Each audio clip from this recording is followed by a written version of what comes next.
Assalamu alaikum to all my dear students.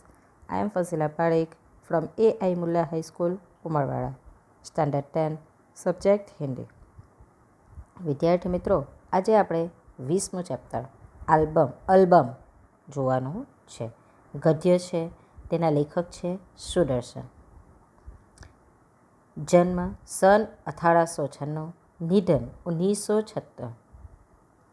સુદર્શનનો જન્મ 1896માં થયો અને તેમનું મૃત્યુ 1976માં થયું. અમુકના હિસાબે એમનું મૃત્યુ 1968માં થયું છે. બરાબર. સુદર્શનજી વિશે આપણે પહેલાં થોડું જોઈ લઈએ. सुदर्शन का जन्म पश्चिमी पंजाब वर्तमान में पाकिस्तान में सियालकोट नगर में हुआ था. इन्हें बचपन से ही कहानी लिखने का शौक़ था. इन्होंने प्रारंभ में उर्दू में लिखना शुरू किया था, बाद में हिंदी में लिखने लगे.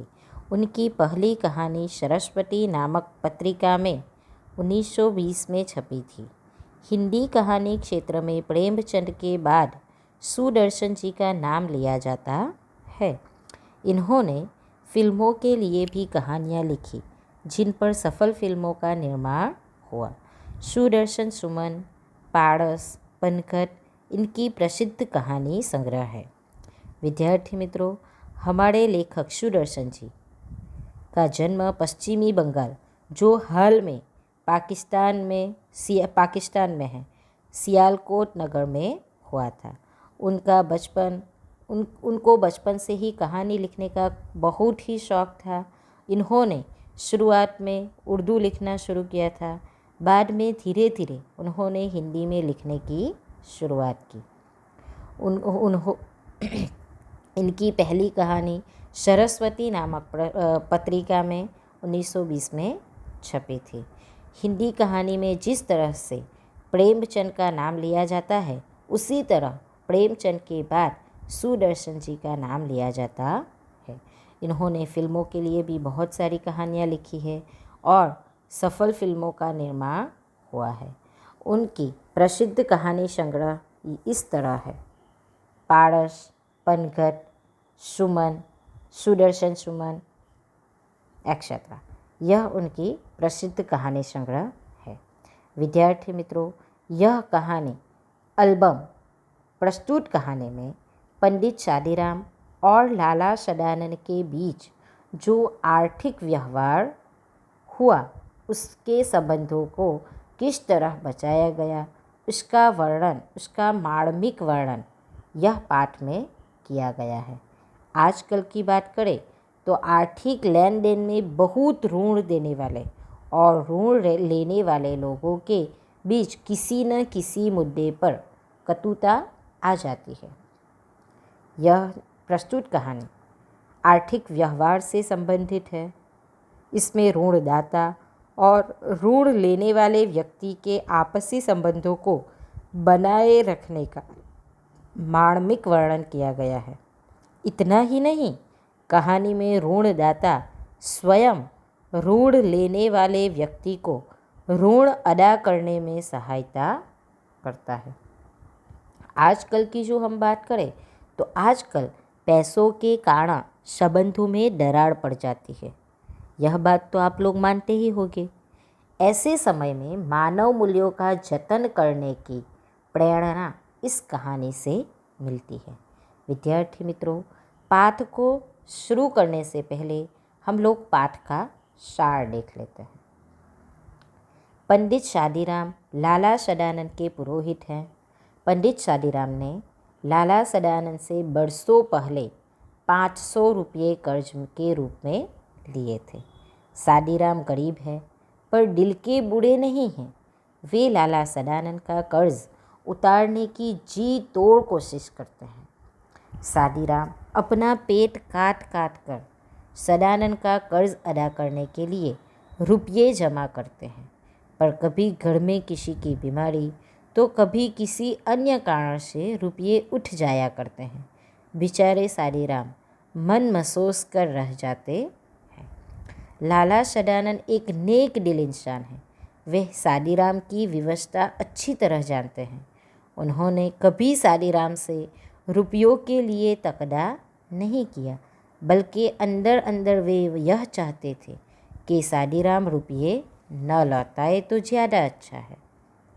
सादीराम को इस बात का दुख है कि लाला सदानंद अपने रुपयों के बारे में भला तकादा क्यों नहीं करते। एक दिन लाला सदानंद किसी काम से पंडित सादीराम के घर जाते हैं। उनकी अलमारी में सुंदर चित्रों वाली कुछ पत्रिकाएं देखते हैं। सदानंद के दिमाग में उन चित्रों से एल्बम बनाने का ख्याल आता है। वे सादीराम से अच्छे चित्र छांट कर जमा करने के लिए कहते हैं। वे सादीराम को विश्वास दिलाते हैं कि इससे उन्हें कुछ कमाई हो सकती है। सदानंद एल्बम तैयार कर उसका विज्ञापन देते हैं। काफ़ी समय तक कहीं से उन्हें कोई जवाब नहीं मिलता। एक दिन कलकत्ते के एक मारवाड़ी सेठ का पत्र मिलता है कि एल्बम भेज दे, पसंद आया तो खरीद लिया जाएगा। इस घटना के 6 महीने के बाद लाला सदानंद बीमार पड़ गए। पंडित सादीराम उनके लिए रात दिन माला फेरते, उन्हें भगवद गीता सुनाते थे। एकाएक सदानंद बेसुध हो जाते हैं। सादीराम सदानंद के सिरहाने बैठ जाते हैं। उन्हें लगता है कि सदानंद के सिरहाने कोई चुभती हुई चीज़ है। वह उठाकर देखते हैं तो वह चीज़ वही एल्बम था। उन्हें समझते देर नहीं लगती कि इस एल्बम को किसी सेठ ने नहीं, खुद सदानंद ने ही खरीदा था। लाला सदानंद को होश आता है तो वो सादीराम से एल्बम छीनकर बहाना बनाते हुए कहते हैं, यह एल्बम अब मैंने सेठ साहब से मंगवा लिया है। सादीराम को लगता है कि वो झूठ बोल रहे हैं, लेकिन अब उनकी नज़र में लाला सदानंद और ज़्यादा सज्जन और उपकारी लगने लगते हैं। यह था हमारे पाठ का सार। अब हम पाठ को पढ़ के देखते हैं। पंडित सादीराम ने ठंडी आह भरी और सोचने लगे, क्या यह ऋण कभी सिर से न उतरेगा। ऋण यानी कि कर्ज। पंडित सादीराम ठंडी आह ભરે છે અને પછી કહે છે કે શું કોઈ દિવસ પણ આ એમ કે ઋણ એટલે કે આ કર્જ મારા માથા ઉપરથી ઉતરશે નહીં। દુઃખી થઈને ઠંડી આહ ભરી મુહાવરો છે એટલે કે દુઃખી હોકર, બરાબર, એકદમ દુઃખી થઈને શું કહે છે કે શું કોઈ દિવસ મારા માથા ઉપરથી આ કર્જ ઉતરશે નહીં। वे गरीब थे परंतु दिल के बूढ़े न थे। वे चाहते थे कि जिस तरह भी हो अपने यजमान लाला सदानंद का रुपया अदा कर दे। उनके लिए एक एक पैसा मोहर के बराबर था। अपना पेट काट कर बचाते, मगर जब 4 पैसे जमा हो जाते तो कोई न कोई ऐसा खर्च निकल आता था जिससे सारा रुपया उड़ जाता। सादीराम के हृदय पर बर्छियाँ चल जाती थी और वे कुछ कर न पाते थे। જુઓ શું કહે છે, સાદીરામ જે છે પંડિત સાદીરામ એ ગરીબ હતા પરંતુ દિલના ખરાબ ન હતા। તે ચાહતા હતા કે यजमान लाला सदानंदना यजमान जो पुरोहित के धार्मिक कृत्य करवाता है उसे क्या बोलते हैं, यजमान। तो लाला सदानंदना रुपया તે બધા અદા કરી દેવા માગે છે, એટલે કે બધા જે આપણે લીધેલા છે તે આપી દેવા માગે છે। તેમના માટે એક એક પૈસા એક એક મોહર બરાબર હતા। अपना पेट काट कर बचाते, पेट काट कर बचाना वह भी क्या है, मुहावरा है, यानी कि थोड़े खर्च में काम चलाना।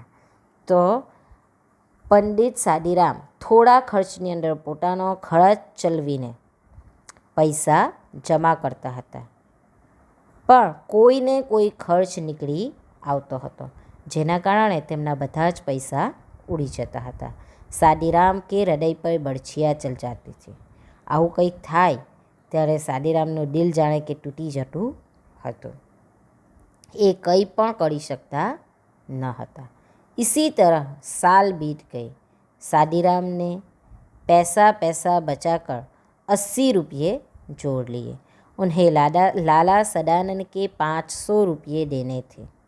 इस 80 रुपये की रकम में ऋण उतारने का दिन आता प्रतीत हुआ, परंतु उनका लड़का लगातार 4 महीने बीमार रहा। पैसा पैसा करके बचाए हुए रुपये दवा दारू में उड़ गए। पंडित सादीराम ने सिर पीट लिया। अब चारों ओर फिर अंधकार था। उसमें प्रकाश की हल्की सी किरण भी दिखाई न देती थी। उन्होंने ठंडी सांस भरी और सोचने लगा, क्या यह ऋण कभी सिर से न उतरेगा? જુઓ શું થાય છે, સાદીરામ એમના માટે એમ કે કંઈ કરી શકતા ન હતા. ઘણા વર્ષો વીતી ગયા. સાદીરામ પૈસા બચાવી બચાવીને 80 રૂપિયા તોડે કરી શકે છે.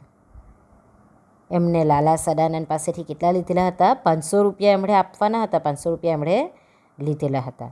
એમણે જ્યારે 80 રૂપિયા જમા કર્યા ત્યારે એમને એવું દેખાયું, એમને એવું લાગ્યું, એમ પ્રતીત થયું, એમને એવું લાગવા લાગ્યું કે હવે તો એ કર્જ ઉતારી જ શકશે. પરંતુ ત્યાં પાછો શું થઈ જાય છે? એમનો છોકરો લગાતાર 4 મહિના સુધી બીમાર રહ્યો. એટલે કે તેની દવા દારૂમાં ઉપચાર કરવામાં બધા પૈસા ફરી પાછા વપરાઈ ગયા. પંડિત સાદીરામ ફરીથી માથું પીટવા લાગ્યા. હવે એમને ચારો તરફ અંધકાર અને અંધકાર જ દેખાઈ રહ્યો હતો. એમને એ અંધકારની અંદર જરા પણ નાનકડી કિરણ પણ દેખાતી ન હતી. એમણે દુઃખી થઈને સોચવા લાગ્યા કે શું હું કોઈ પણ દિવસ શેઠજીનું એટલે કે લાલા સદાનંદનો ઋણ ચૂકવી શકીશ નહીં? કર્જ ન ચૂકવી શકું? આવું એ પોતે વિચારે છે. लाला सदानंद अपने पुरोहित की विवशता को जानते थे।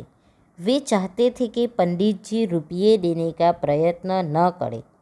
उन्हें इस रकम की जरा भी परवाह न थी। उन्होंने इसके लिए कभी तकादा तक नहीं किया। इस बात से वे इतना डरते थे मानो रुपये उन्हीं को देने हो। જુઓ અહીંયા લાલા સદાનંદ એમના પુરોહિતની વિવશતાને એટલે કે સમસ્યાને, લાચારીને જાણતા હતા અને તેઓ ચાહતા હતા કે પંડિતજી એમના પૈસા પાછા ન આપે. એમને એ રૂપિયાની, એ રકમની પડવા તક નહીં હતી. એમણે કોઈ પણ દિવસ તકાદા એટલે કે પૂછતાછ એ પૈસા વિશે કંઈ પણ પૂછતાછ પણ ન કરતા હતા. એટલે કે આ વાતના કારણે પોતે એટલા બીતા હતા કે જાણે એમણે પોતે એમ લાલા સદાનંદને જાણે કે કોઈને ઉધાર આપવાના પૈસા છે.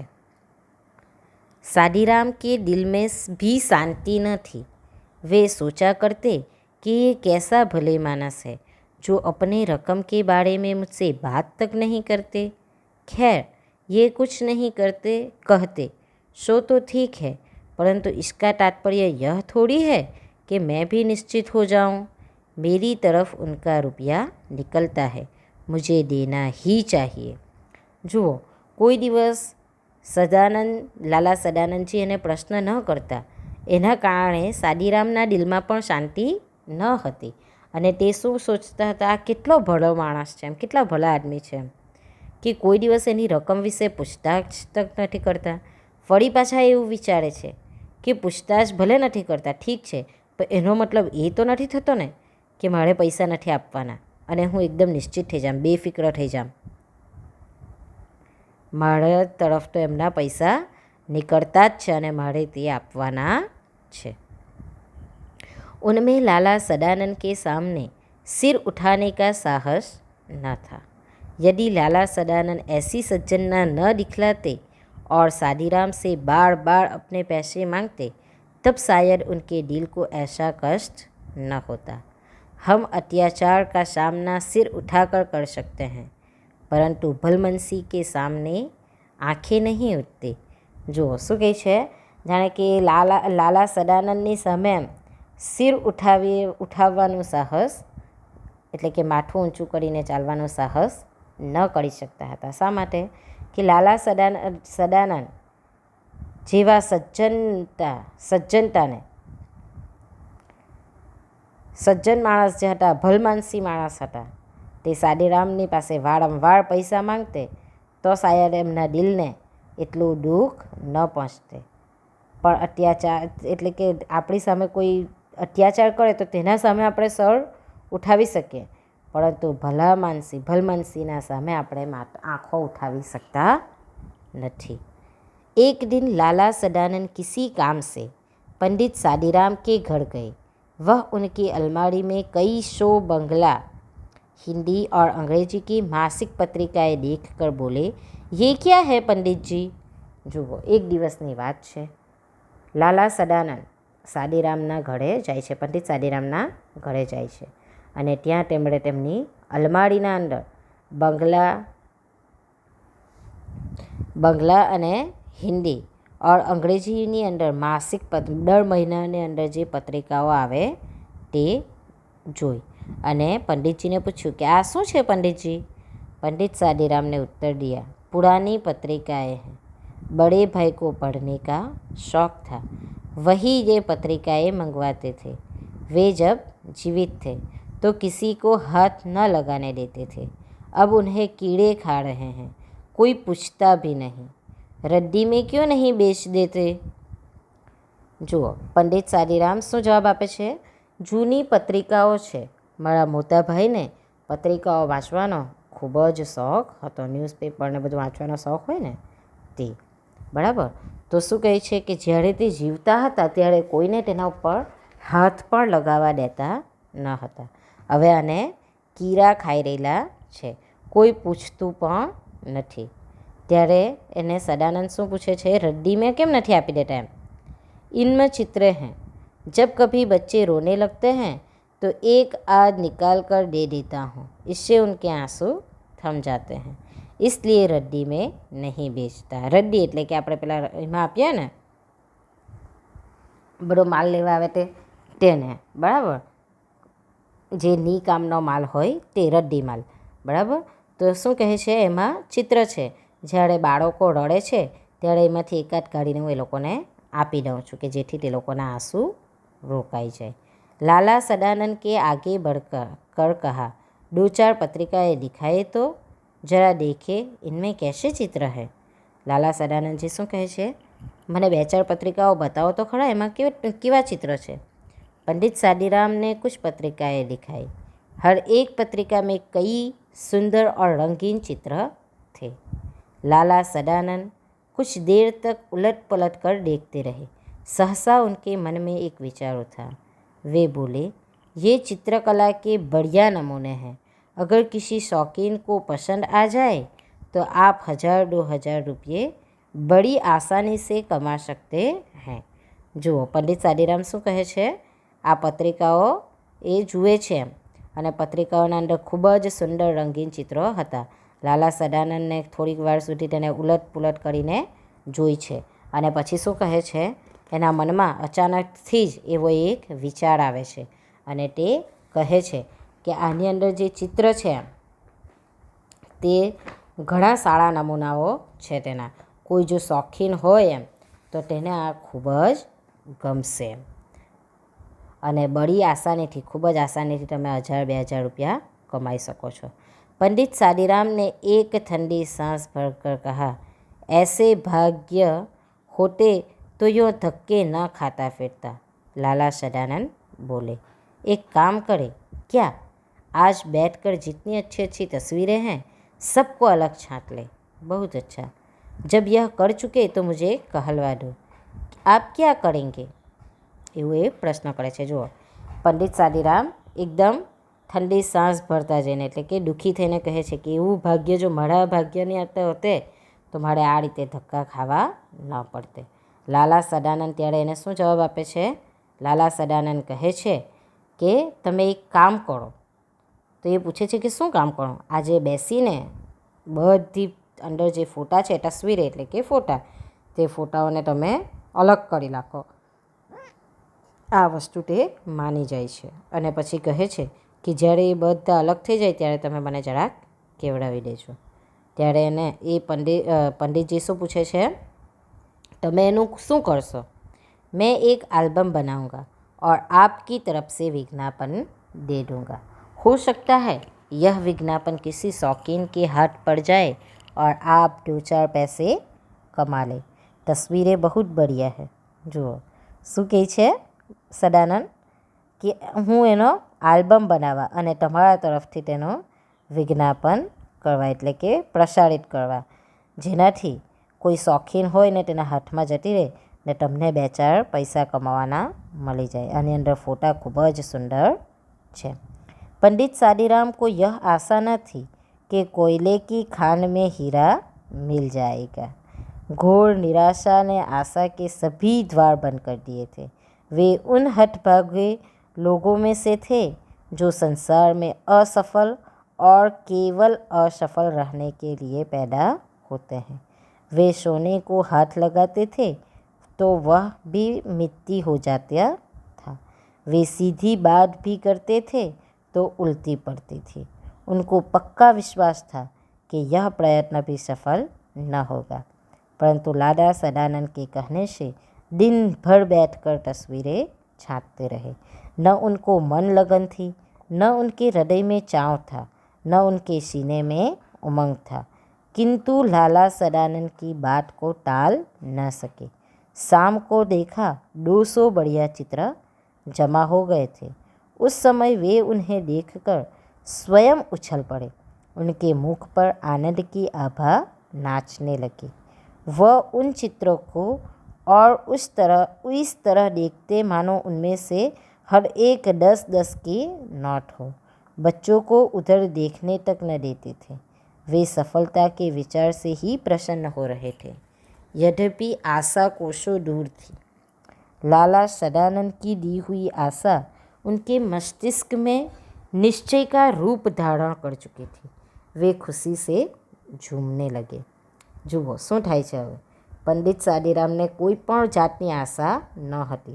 એવું વિચારતા હતા કે શું એમ કે કોયલની ખાણમાંથી એમ કે કોલસાની ખાણની અંદરથી હીરો મળી આવે એમ, એવું તો શક્ય જ નથી। તેઓએ જાણે કે નિરાશાએ તેમની આશાના દરવાજાઓ બંધ કરી દીધા હતા। તેઓ કેવલ અને કેવલ એટલું જ વિચારતા હતા કે સંસારમાં એકલી અસફળતા જ છે, એમને અસફળતા જ મળશે। એવું માનતા હતા કે તેઓ કોઈ સોનાની વસ્તુને પર હાથ લગાવે તો તે મિટ્ટી બની જાય એમ, એટલે કે જે પણ વસ્તુ તે સારું કરવા જાય તે બધું જ તેમનાથી ગલત થઈ જતું હતું। એમને પાક્કો વિશ્વાસ હતો કે આ જે મારી પાસે આલ્બમની તૈયારી કરાવી રહ્યા છે તે પણ અસફળ થશે, તે પણ સફળ થવાનું નથી। તેમના મનમાંની લગન હતી, ની ચાવ હતા કંઈ પણ કરવાના, બરાબર, છતાં પણ તે લાલા સદાનંદની વાતને ટાળી શકતા ન હતા। તેથી તેઓ ચિત્ર કાપવા બેસે છે અને સાંજે તો 200 ચિત્ર અંદરથી સારામાં સારા એ કાઢી લે છે અને એ જોઈને જ પોતે પણ ઉછળી પડે છે અને તેમના મુખ પર એક હસી દેખાય છે, આનંદ દેખાય છે। એ ચિત્રને તો જાણે કે બાળકોને એ તરફ તો ફળવા પણ ન દેતા હતા। એક એક ચિત્ર જાણે કે એમને 10-10ની નોટ દેખાઈ રહી હતી। એમને પણ પોતાને એમ કે હવે એવું થવા લાગે, સફળતાના વિચારથી એ પોતે એમ કે ખુશ થઈ જતા હતા। લાલા સદાનંદને જે આશા આપેલી હતી તેને કે જાણે કે એમના દિલની અંદર એક નિશ્ચયતાનું રૂપ ધારણ કરી ચૂકેલું હતું અને તેઓ ખુશીથી ઝૂમવા લાગ્યા હતા। लाला सदानंद ने चित्रों को एल्बम में लगवाया और समाचार पत्रों में विज्ञापन दे दिया। अब पंडित शादीराम हर समय डाकिये की प्रतीक्षा करते रहते थे। वो रोज़ सोचते थे कि आज कोई चिट्ठी आएगी। दिन बीत जाता, कोई चिट्ठी न आती थी। रात को आशा शरक की धूल की तरह बैठ जाती थी, मगर दूसरे दिन लाडा सदानंद की बातों से टूटी हुई आशा फिर जुड़ जाती थी। आशा फिर अपना चमकता हुआ मुंह दिखाकर उन्हें दरवाजे पर ला खड़ा कर देती थी। डाक का समय होता तो वे बाजार चल पड़ते और वहाँ से डाक खाने पहुँच जाते। इसी तरह महीना बीत गया, कोई पत्र न आया। पंडित सादीराम बिल्कुल निराश हो गए, मगर फिर भी कभी कभी सफलता का विचार आ जाता था। जैसे अंधेरे में जुगनू चमक जाता है। जुगनी की यह चमक निराश हृदयों के लिए ऐसी जीवनदायिनी, कैसी हृदय हारिणी होती है। इसके सहारे भूले हुए मुसाफिर मंजिल पर पहुंचने का प्रयत्न करते हैं और कुछ देर के लिए अपना दुख भूल जाते हैं। इस झूठी आशा के अंदर सच्चा प्रकाश नहीं होता। यह दूर के संगीत के समान मनोहर जरूर होती है। इस वर्षा की कभी कभी दूर हो न हो, परंतु इससे काली घटा का जादू कौन छीन सकता है। पंडित सादीराम ने आशा न छोड़ी, या यूँ कहिए आशा ने पंडित सादीराम को न छोड़ा। दिन गुजरते गए। જુઓ, હવે લાલા સદાનંદ એ જે ચિત્રો એમણે છાંટ્યા હતા, શોધ્યા હતા, તેના શું કરે છે? આલ્બમ બનાવે છે અને સમાચાર પત્રમાં એડ આપી દે છે. હવે સાદીરામ દરરોજ એમ કે પોસ્ટવાળાને જોયા કરતા કે કોઈક ચિઠ્ઠી આવશે, કોઈક ચિઠ્ઠી આવશે. દિવસો ને દિવસો આ રીતે વધતા ગયા. એમની આશા એમ થોડી બેસી જાય, પછી પાછી એમની આશા ફરી લાગી જાય કે ના, એમને ફરી પાછી આશા થાય કે ના, એવું કંઈક થશે એમ, અને એમને પાછો ચહેરો ચમકવા લાગ્યા અને તેઓ દરવાજા પાસે જતા રહેતા. પોસ્ટનો સમય થાય એટલે એ ડાકઘર પહોંચી જતા, એટલે કે પોસ્ટ ઓફિસ પહોંચી જતા હતા અને ત્યાં ડાકિયાને મળી લેતા હતા. મહિનાઓ વીતી ગયા, પરંતુ કોઈ પત્ર ન આવ્યો.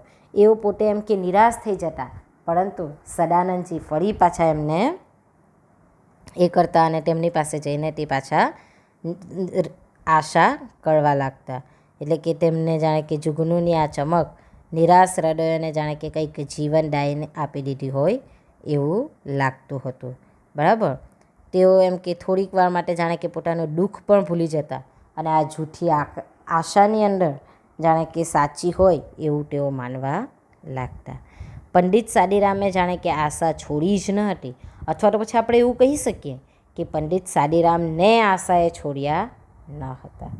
દિવસો આ રીતે ગુજરતા જ ગયા. आखिर एक दिन सादीराम के भाग्य जागे। कलकत्ते के एक मारवाड़ी सेठ ने पत्र लिखा कि एल्बम भेज दो, अगर पसंद आ गया तो खरीद लिया जाएगा, मूल्य की चिंता नहीं, चीज़ अच्छी होनी चाहिए।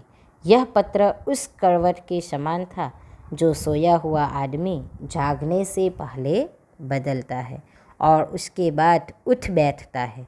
यह किसी आदमी की करवट न थी, यह भाग्य की करवट थी। पंडित सादीराम ने दौड़े हुए सदानंद के पास पहुँचे और उन्हें पत्र दिखाकर बोले, आखिर आज एक पत्र आ गया है, भेज दूँ एल्बम। જુઓ શું થાય છે, છેલ્લે કે એને આશા જાણે કે એમને નહીં છોડતી હતી ને એ પોતે આશા છોડતા ન હતા. છેલ્લે સાદીરામનું ભાગ્ય જાગી જાય છે અને કલકત્તાના એક મારવાડીએ પત્ર લખીને મોકલ્યો હતો કે આલ્બમને મોકલી દેવ, જો પસંદ આવશે તો અમે એને ખરીદી લેશું, પૈસાની ચિંતા તમે કરશો નહીં, વસ્તુ સારી હોવી જોઈએ. આ પત્ર તો જાણે કે એમને કડવટ બદલી દીધી હોય એવું લાગતું હતું, જાણે કે એમનું નસીબ ખુલી ગયેલું હોય એવું તેઓ માનતા હતા. પંડિત સાદીરામ દોડતા દોડતા સદાનંદ પાસે જાય છે અને પત્ર બતાવીને કહે છે કે છેલ્લે આ પત્ર તો આવી જ ગયો, શું મેં એને આલ્બમ મોકલી દેમ? 6 મહિને બીત ગયે.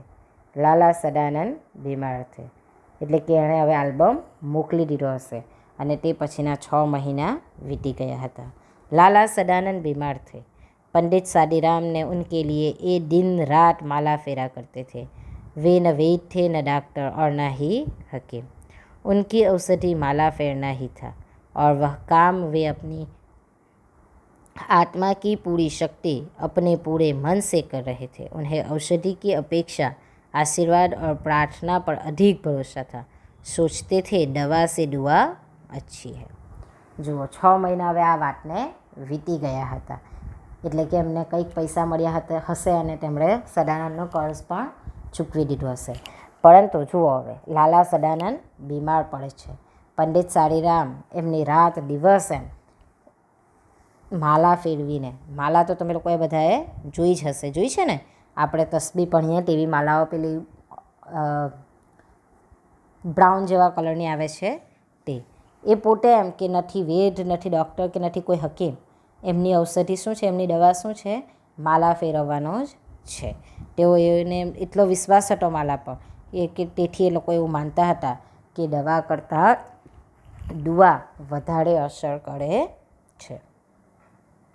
एक दिन लाला सदानंद चारपाई पर लेटे थे. उनके पास उनकी बूढ़ी माँ उनके दुर्बल और पीले मुंह को देख देख कर अपनी आंखों से आंसू अंदर ही अंदर पी रही थी. थोड़ी दूरी पर एक कोने में उनकी नवोधा स्त्री घूंघट निकाले खड़ी थी और देख रही थी कि कोई काम ऐसा तो नहीं जो रह गया हो. पास पड़ी चौकी पर पंडित सादीराम बैठे रोगी का भगवद गीता सुना रहे थे. જુઓ, એક દિવસ શું થાય છે, સદાનંદ ચારપાઈ એટલે કે બેડ, બરાબર, ચારપાઈ એટલે કે ખાટલો, તો તેના ઉપર સૂતેલા હતા. તેમણે એમની બુઢી માં એટલે કે તેમની વૃદ્ધ માં એકદમ દુર્બલ એટલે કે કમજોર, પીરું મોં પડી ગયેલું અને તેને જોઈને જાણે કે આંસુ પી રહેલા હતા. થોડી દૂર જ એમની નવોધા સ્ત્રી એટલે કે નવવિવાહિતા એમની પત્ની ઘૂંઘટ તાણીને ઊભેલી હતી, જોઈ રહી હતી કે એવું તો કંઈ કામ બાકી નથી રહી ગયેલું કે જેના કારણે આ થઈ રહેલું છે. ને પાસ પડેલી ચોકી પર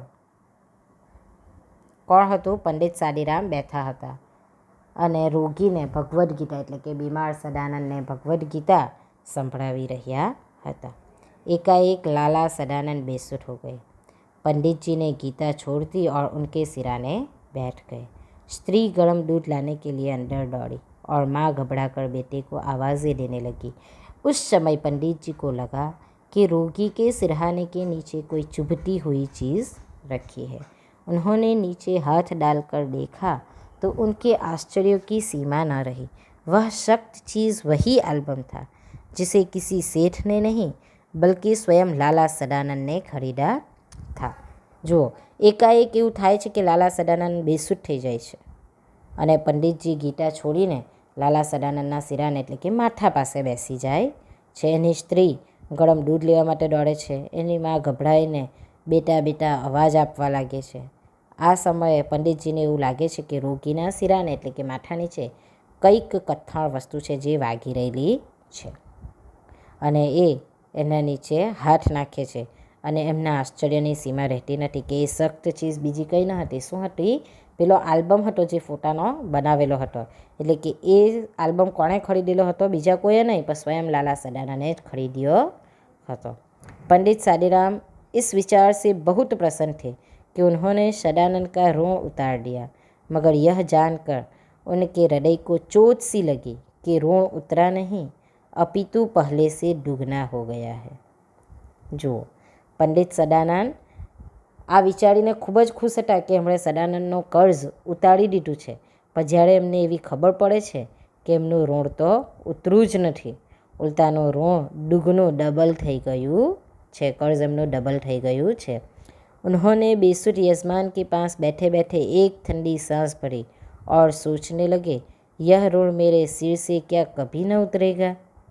એમણે જે પેલા બેસુદ આપણા એ હોય છે તેના સણાણે બેસીને શું વિચારે છે કે બેઠા બેઠા દુઃખી થઈને એવું વિચારે છે, સોચવા લાગે છે કે શું આ કર્જ કોઈ દિવસ મારા માથા ઉપરથી ઉતરવાનું નથી. कुछ देर बाद लाला सदानंद को होश आया. उन्होंने पंडित जी से एल्बम छीन लिया. धीरे धीरे से कहा, यह एल्बम अब मैंने सेठ साहब से मंगवा लिया है. જુઓ, થોડી વાર પછી લાલા સદાનંદ હોશમાં આવી જાય છે અને પછી પંડિતજીને શું કહે છે, તેના હાથમાંથી આલ્બમ છીનવી લે છે અને કહે છે કે આ આલ્બમ મેં શેઠ સાહેબ પાસેથી પાછો મંગાવી લીધેલો છે. पंडित जी जानते थे कि यजमान झूठ बोल रहे हैं, परंतु वे उन्हें पहले से भी अधिक सज्जन, अधिक उपकारी और ऊंचा समझने लगे थे. वे यह न कह सके कि आप झूठ बोल रहे हैं. उनमें यह हिम्मत न थी. वे चुपचाप माला फेरने लगे। પંડિતજી એ વસ્તુ જાણતા હતા. શું જાણતા હતા? કે આ સદાનંદજી જે છે તે જૂઠ્ઠું બોલી રહેલા છે. એ લોકો શું જાણતા હતા?